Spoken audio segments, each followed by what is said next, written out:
If you unblocked someone on Snapchat but can't find them, here's why it happens and some reasons to fix it. So, you need to add them back manually. Unblocking does not automatically re add them as a friend. If they blocked you, you won't see their profile.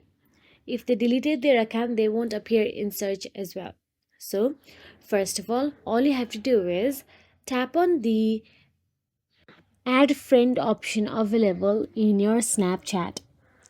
Now, what happens is after you tap on the add friend, you will have to type their exact username. If they appear, simply tap on the add friend option available there. Or else, sometimes after unblocking, it takes 24 hours before you can search for them again. If they don't appear, ask them to add you first. If you still can't find them after 24 hours, then they have blocked you back, or they changed their username, or their account is deleted. So that is it. If you found this video helpful, please like, share and subscribe, and thank you so much for watching.